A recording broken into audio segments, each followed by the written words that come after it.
Dust settled around a lonely wooden crate where a woman in a faded gingham dress sat, clutching a worthless marriage contract. She thought she was a forgotten bride, left to freeze in the Montana wind. She had no idea the fiercest man in the territory was already tracking her down. Bozeman, Montana Territory, in the late autumn of 1883, was not a place that forgave weakness. For Cora Higgins, the reality of this harsh frontier was currently measured by the dropping temperature and the lengthening shadows stretching across the wooden platform of the Northern Pacific Railway depot. Hours had passed since the massive steam engine had hissed its final departure, billowing thick plumes of black coal smoke into the pale, bruised sky before chugging onward toward Helena. The other passengers had long since dispersed, swept away in buckboards and stagecoaches, greeted by cheering relatives or rowdy ranch hands. Cora remained. She sat rigidly on a heavy pine crate stamped with the faded lettering of a Dayton, Ohio freight company. It contained her entire worldly existence: a patchwork quilt stitched by her late mother, a heavy cast-iron skillet, 4 simple cotton dresses, 2 pairs of sturdy leather boots, and a Bible with the Higgins family tree carefully inked into the front cover. In her gloved, trembling hands, she held the crinkled parchment of a marriage contract and a stack of letters tied with a frayed blue ribbon. The letters were from Mr. Josiah Abernathy. In his looping, elegant script, Josiah had promised her salvation. He had written of a thriving mercantile business right on Main Street, a 2-story clapboard house with glass windows, a luxury in the territory, and a respectable life. To a 22-year-old woman orphaned by the cholera outbreaks and left destitute after the Panic of '73 bankrupted her father, Obadiah Higgins, those letters had been a lifeline thrown into a drowning sea. She had endured the grueling, bone-rattling journey across the country, breathing in soot and eating stale biscuits, sustained entirely by the vision of a tall, kind-eyed merchant waiting for her on the platform with a warm blanket and a gentle smile. By 4 o'clock in the afternoon, the wind began to howl down from the Bridger Mountains, carrying the bitter promise of early snow. Cora's wool shawl was pitifully inadequate against the biting chill. She pulled it tighter around her shoulders, her knuckles white. People walked past the depot. A few miners, their faces smeared with dirt and exhaustion, cast lingering, unseemly glances at her. A wealthy rancher's wife, adorned in a velvet cloak, bustled past with her nose slightly elevated, whispering to her companion about foolish girls looking for easy keep. Cora kept her chin high, though her chest felt hollowed out, hollowed by a fear so profound it bordered on physical agony. Thaddeus Miller, the station master, a man with a walrus mustache and fingers permanently stained with telegraph ink, stepped out of his small office. He carried a ring of heavy iron keys that clinked ominously in the quiet afternoon. He stopped a few feet from her, his expression a mixture of pity and profound weariness. "Miss," Miller said, his voice raspy from years of breathing train exhaust, sun's dipping low. "I have to lock up the waiting room and the freight office. You can't stay out here. The temperature drops 20 degrees once the sun hits the ridge." "He is coming," Cora said. Her voice was surprisingly steady, a desperate lie she was forcing herself to believe. "Mr. Josiah Abernathy. He wrote that he might be delayed if the inventory from St. Louis arrived at his shop today." Miller's face contorted, a sudden wince as if he had bitten into something sour. He removed his woolen cap and scratched his balding head. "Miss Higgins, I assumed you knew, or I would have said something when you first stepped off the carriage.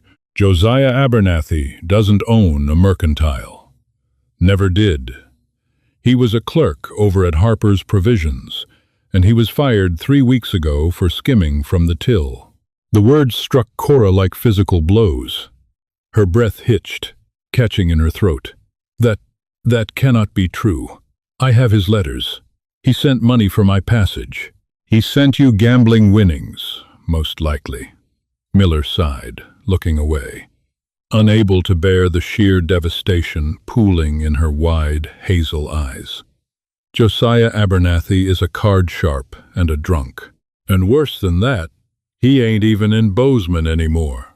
He fled town Tuesday night.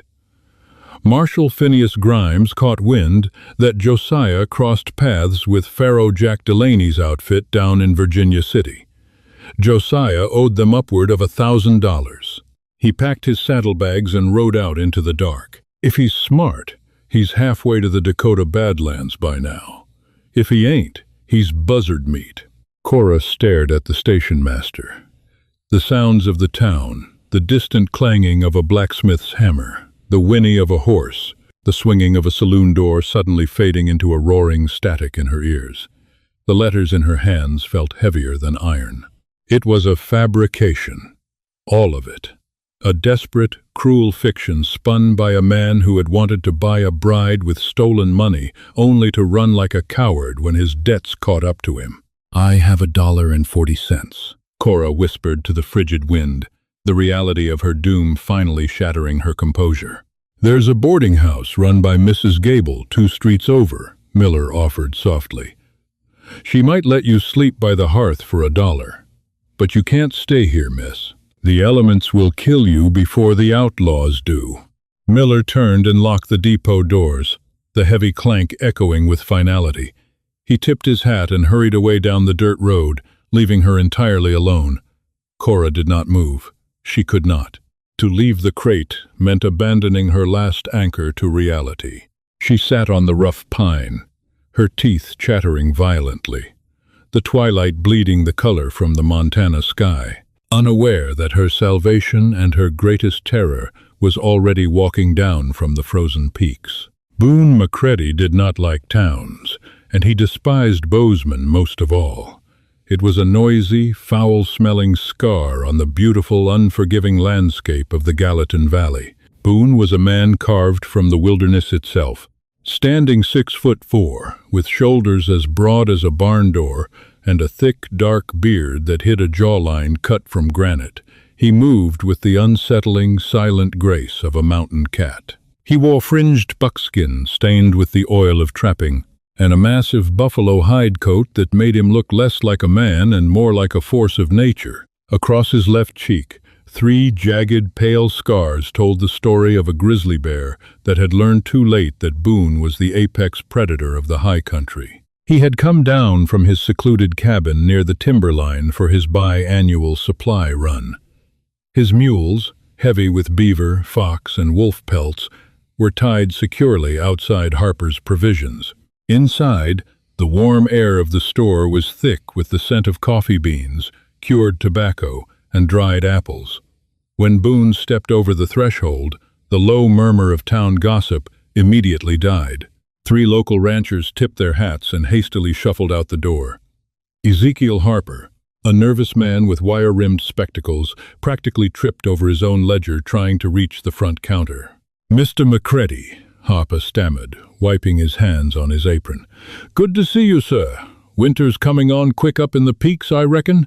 Boone didn't engage in small talk.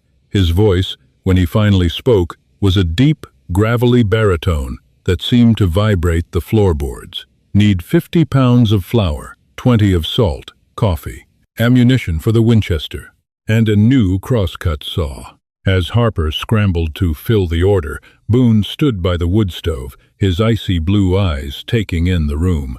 That was when he noticed the wanted poster nailed to the beam near the back room, and beneath it, a discarded, crumpled piece of paper that looked suspiciously like a telegraph printout. But it was the whispered conversation between Harper's wife and a local seamstress in the corner that caught his sharp ears. Sitting right there on a box, the seamstress was whispering excitedly, dressed in rags. Thaddeus told her Josiah ran off, and she just froze, like a statue. "Marshal Grimes says he won't do nothing about it, says she's a vagrant now. She'll be dead by morning or snatched up by the men down at the Silver Dollar Saloon." "Josiah Abernathy," Boone rumbled. The women gasped, spinning around. Boone stepped closer, his sheer size blocking the light from the lantern. "You talking about Abernathy?" Harper rushed over, trembling. "Now, Boone, it ain't none of our affair. Josiah owed Faro Jack a small fortune. He skipped town. But before he did, apparently, he sent for a mail-order bride from out east. She arrived on the 3 o'clock train, found out her intended was a ghost." Boone's jaw tightened. He knew Josiah Abernathy. 3 months ago, Josiah had drunkenly tried to steal one of Boone's hunting knives from his pack mule right out in the open street. Boone had nearly broken the man's arm, but had let him go with a warning because he despised unnecessary killing. The thought of that sniveling, cowardly cheat luring an innocent woman out to the edge of the world, only to leave her to the wolves, stirred a dark, violent rage deep in Boone's chest. "Where is she?" Boone demanded. "Still at the depot, last I heard," Harper said, swallowing hard. "But Boone, you don't want to get involved in that. She's a ruined woman now, tied to Abernathy's name, even if they ain't wed. Faro Jack's men might come looking for her to settle Josiah's debt. Jack considers a man's property forfeit if he runs." Boone didn't answer. He threw 2 heavy gold nuggets onto the counter, more than enough to cover his supplies, and turned on his heel. The wind hit him as he pushed through the door, but Boone didn't feel the cold. He had survived blizzards that froze cattle upright in the fields. He walked down the darkened main street, his boots crunching loudly against the frozen mud. The town was alive with the raucous noise of the saloons, pianos plinking over the shouts of drunken men. But Boone headed away from the lights, toward the desolate stretch of tracks at the edge of town. Through the gloom, illuminated only by the faint silver sliver of the moon breaking through the heavy snow clouds, he saw her.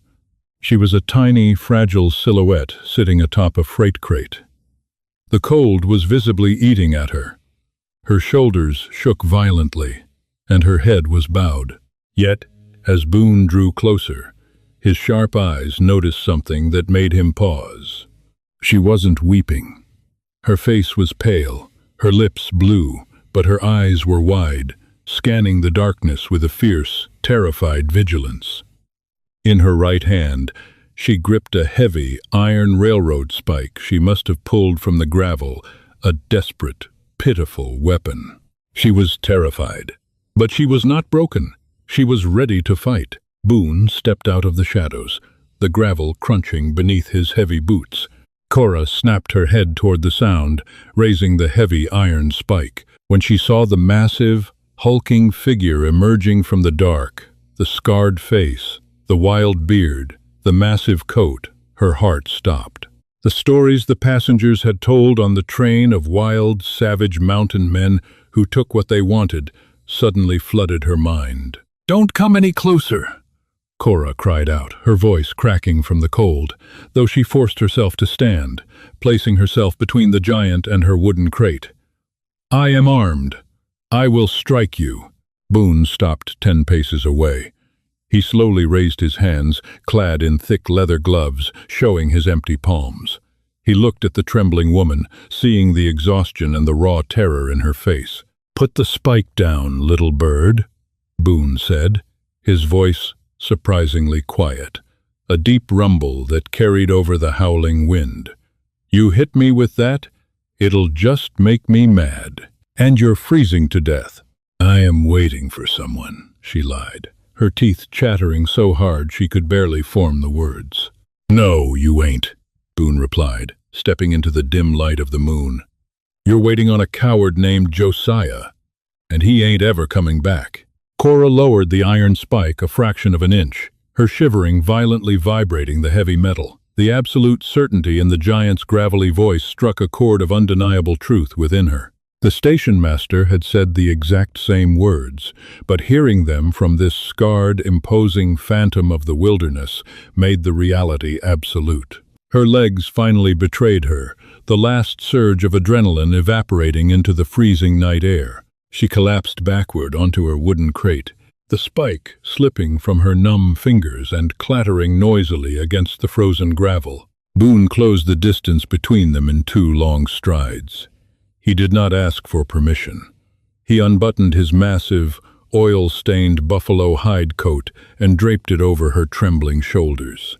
The coat was heavy, carrying the scent of wood smoke, leather, and pine needles. The residual heat from his massive body was trapped within the fur, and it enveloped Cora like a blast from a furnace. For the first time in hours, she felt her teeth stop chattering. "I have nothing," Cora stated, her voice a hollow whisper muffled by the thick fur collar. "If he is gone, I am entirely destitute. I cannot pay you for your kindness, sir." "Didn't ask for your coin," Boone grunted, reaching down to easily heft the heavy pine crate onto one massive shoulder as if it weighed no more than a sack of feathers. "Name is Boone Macready, and you can't stay here unless your goal is to freeze solid by midnight. I'm taking you to Mrs. Gable's boarding house. You'll get a hot meal and a spot by the hearth.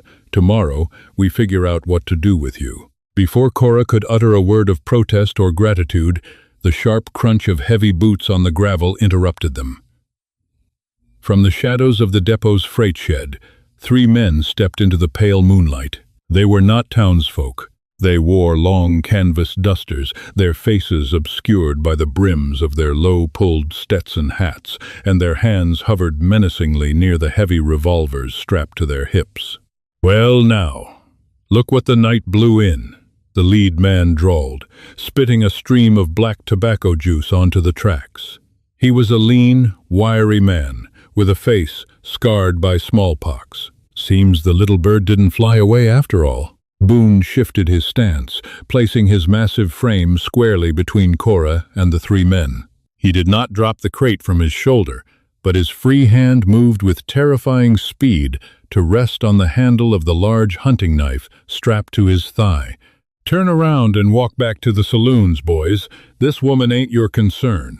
"She became our concern the minute Josiah Abernathy skipped town owing Pharaoh Jack Delaney $1,000, the wiry man sneered, taking a menacing step forward. "I'm Rusty, and these are Jack's boys. Jack says Josiah's debts are inherited by his intended. That makes her, and whatever she brought in that box, property of the Silver Dollar Saloon." "She ain't his intended," Boone rumbled, his voice dropping an octave, taking on the dangerous vibrating warning of a cornered grizzly. "There was no wedding. She owes Jack nothing." Rusty let out a raspy chuckle, drawing his revolver halfway from its leather holster. "You're missing the point, Mountain Man. Josiah didn't just run with Jack's gambling money. He stole something from Jack's personal safe. A land deed for a silver strike down in the Bitterroot Valley.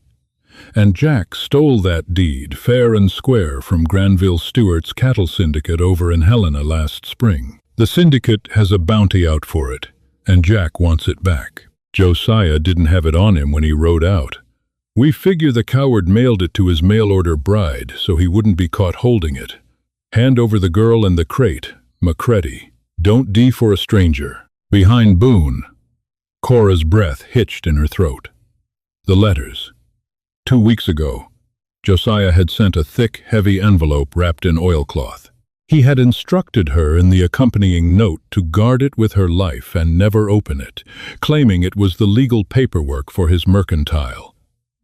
It was buried at the very bottom of her crate. She was suddenly terrified that the box Boone held contained a death sentence. "Last warning, Rusty," Boone said softly. Rusty drew his gun, but Boone was impossibly faster.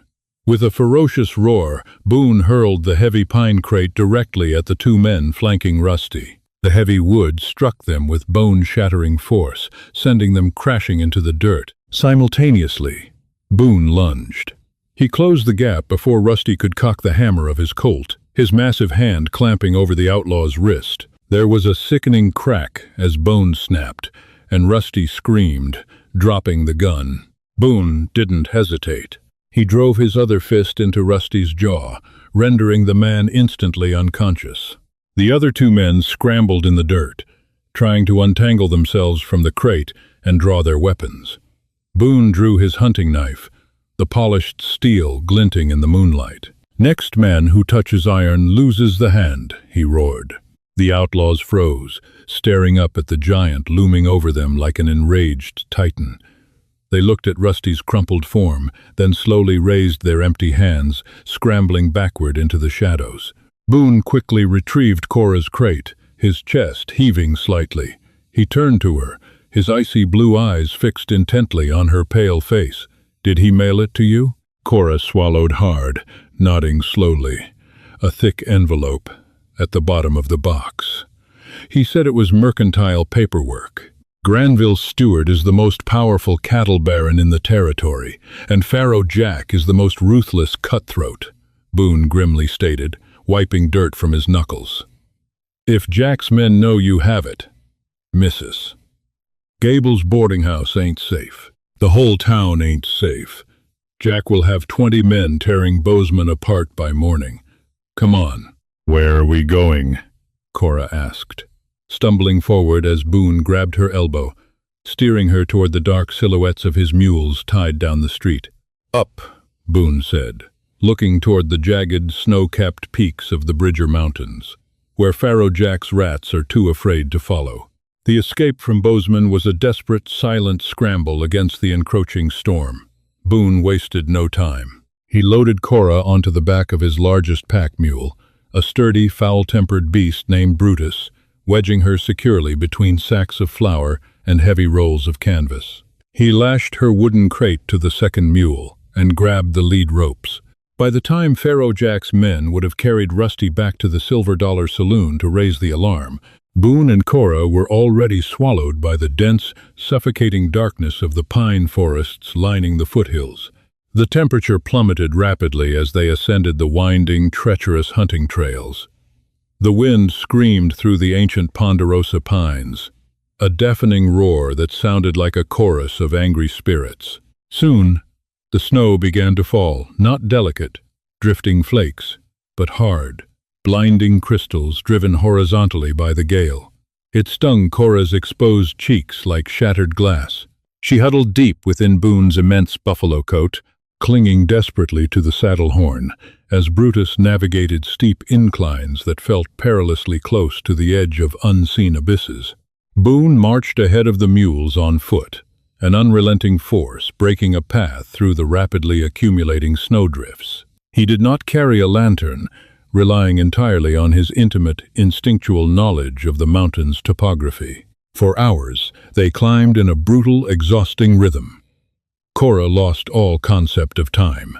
The terror of the outlaws faded, replaced entirely by the immediate, primal fear of freezing to death on a nameless, jagged ridge.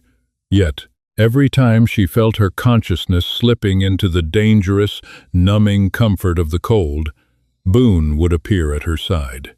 He would grip her shoulder through the thick hide coat, his touch a grounding anchor, and his deep voice would cut through the howling wind.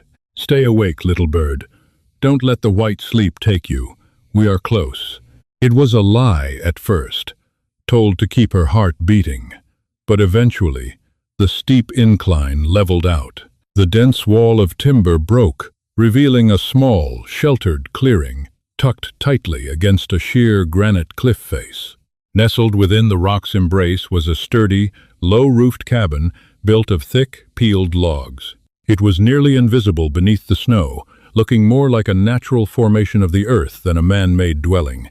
Boone pushed the heavy oak door open, ushering the mules inside a small, attached lean-to before carrying Cora into the main room.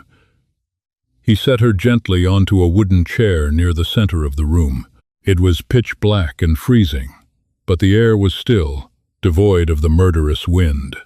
Boone moved quickly in the dark, his hands expertly striking a match to light a kerosene lantern hanging from the center beam. The warm, golden light flooded the room, revealing a Spartan but meticulously clean space. Heavy iron skillets hung on the wall, furs were stacked in the corners, and a massive stone fireplace dominated the far wall. Within minutes, Boone had a fire roaring. The dry pine logs popped and hissed, throwing a glorious, life-saving wave of heat across the room. He pulled the chair closer to the hearth and knelt before Cora, She was still shivering violently, her lips a pale shade of violet, her hands clutching the edges of the buffalo coat. Boone gently took her hands in his massive, calloused palms.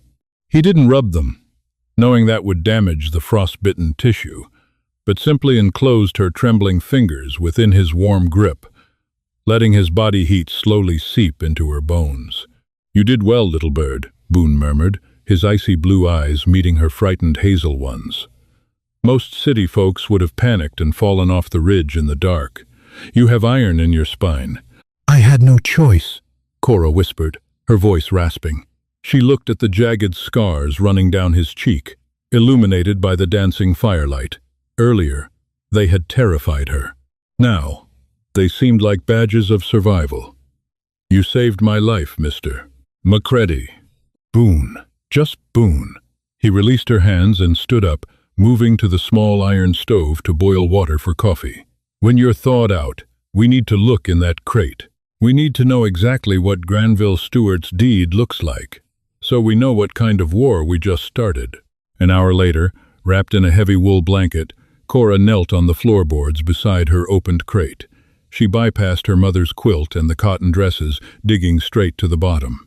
Her fingers brushed against the familiar cold stiffness of the oilcloth packet. She pulled it out and handed it to Boone. Boone sliced the heavy twine with his hunting knife and unrolled the cloth. Inside was a stack of Josiah's letters, but wedged between them was a folded, heavy parchment sealed with red wax. Boone cracked the seal and unfolded the document. His jaw tightened as he read the elegant legal script by the lantern light. "Is it a silver mine?" Cora asked nervously. "Worse," Boone sighed, handing the paper to her. "It ain't a mine.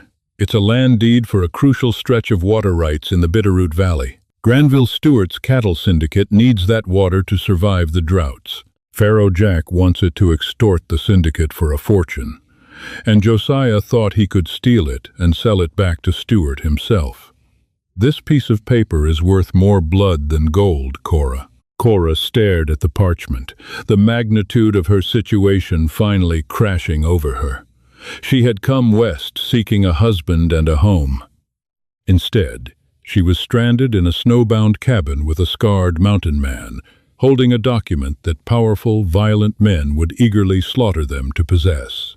"They will come for it," she said, her voice shaking, not from the cold but from profound dread. "When the storm breaks, they will track us." Boone walked to the window, staring out into the blinding, swirling white of the blizzard. He reached over to the rifle rack beside the door, pulling down a heavily modified, lever-action Winchester. He checked the action, the metallic clack-clack sounding unnervingly loud in the quiet cabin. "Let them come," Boone said, turning his fierce gaze back to her, a deadly calm settling over his features. "This is my mountain, Cora. They are the prey now."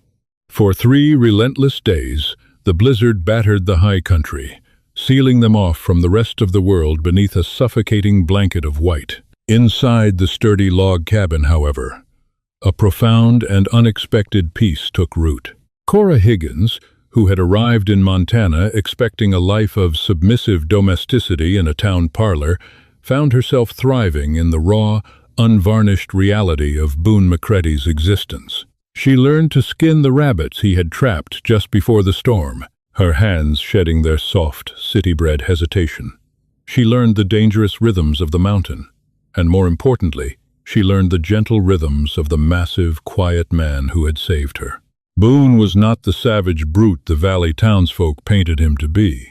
Beneath the intimidating scars and the terrifying speed with which he could commit violence lay a deeply thoughtful soul. In the quiet evenings, bathed in the amber glow of the stone hearth, Boone carved intricate figures from soft pine wood, while Cora read aloud from her family Bible, her voice a soothing melody against the howling wind outside. She watched the firelight dance across the jagged lines on his cheek, feeling a strange, fluttery warmth in her chest that had absolutely nothing to do with Josiah Abernathy's hollow promises. Boone treated her not as a fragile liability to be managed, but as a capable equal. "You belong up here, little bird," Boone murmured on the third night, handing her a beautifully carved wooden falcon. His knuckles briefly brushed hers, sending a jolt of electricity up her arm that made her breath catch. "You got the mountain stubbornness in your blood." "I think I simply found a better teacher than I had anticipated," Cora replied, her cheeks flushing brightly as she met his intense, icy blue gaze. In that suspended, breathless moment, the marriage contract sitting at the bottom of her crate felt like a worthless relic from a different lifetime. But the sanctuary of the high country was violently broken on the morning of the fourth day. Morning brought a sudden halt to the wind, leaving behind a crystalline, sun-drenched silence that was almost deafening. Boone was outside, clearing the heavy snowdrift from the door, when he suddenly froze, his head tilting like a timber wolf catching a foreign scent. Without a word, he ducked back inside, grabbed his Winchester from the rack, and threw the heavy iron bar across the oak door. "Get away from the windows," he commanded softly, his demeanor shifting instantly from gentle companion to apex predator. Cora scrambled toward the massive stone fireplace, clutching the carved falcon to her chest.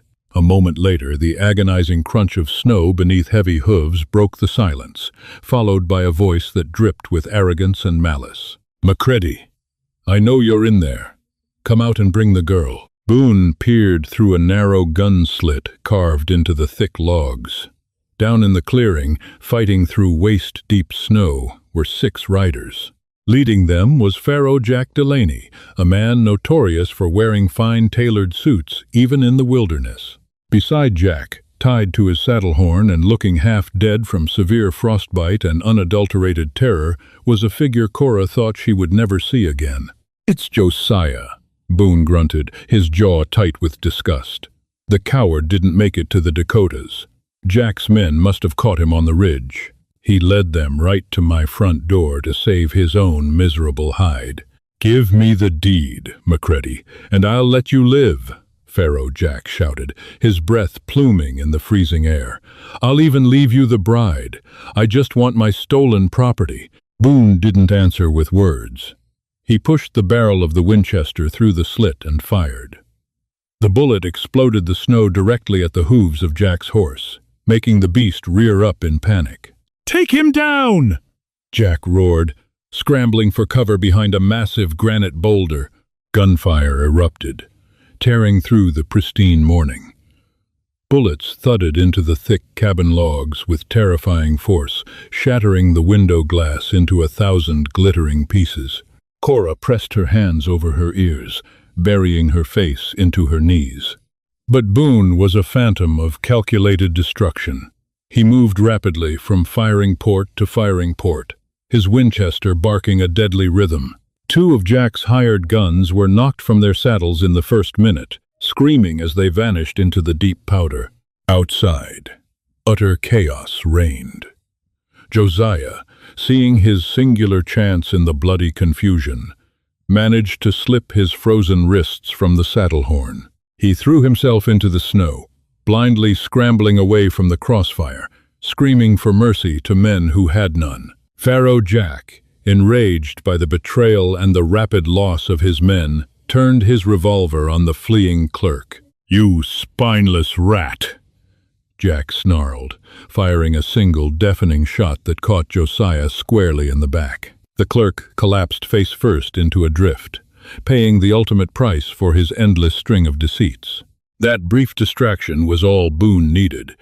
He kicked the heavy cabin door open, stepping out into the blinding sunlight like an avenging titan. The remaining outlaws, terrified by the sheer ferocity of the mountain man charging them in his own element, broke rank.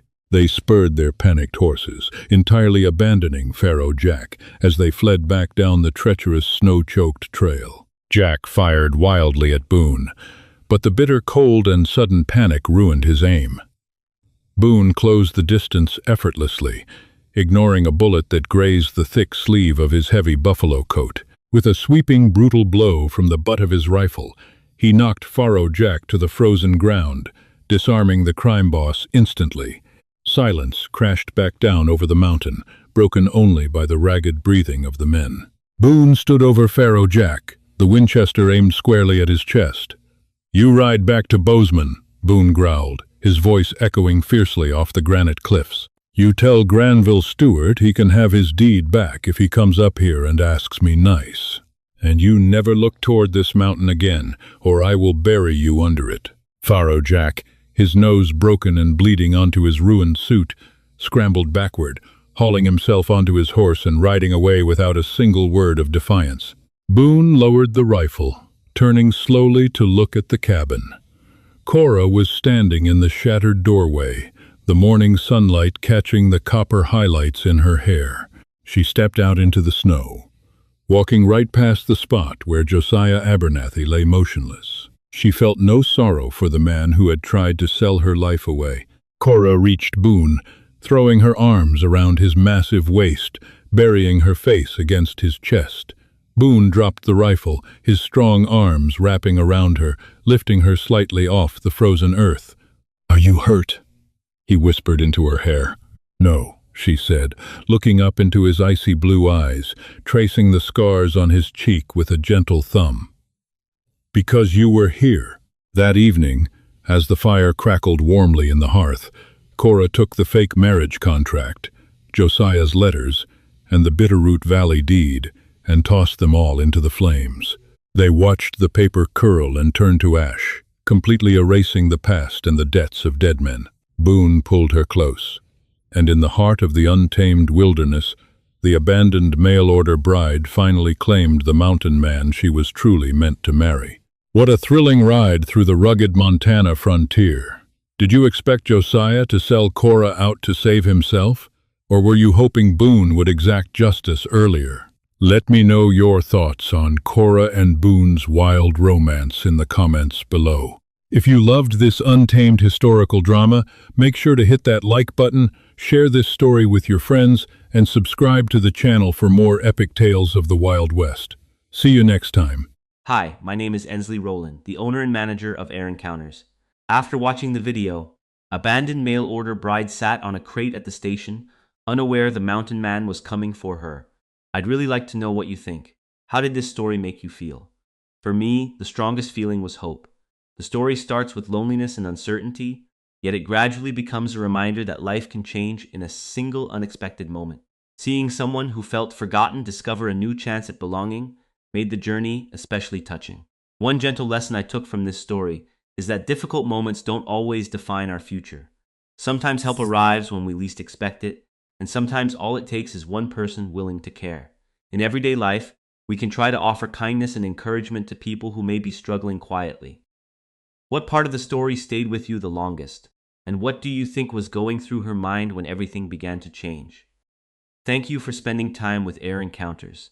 If this story meant something to you, feel free to share your thoughts in the comments, and maybe like or subscribe for more heartfelt stories like this.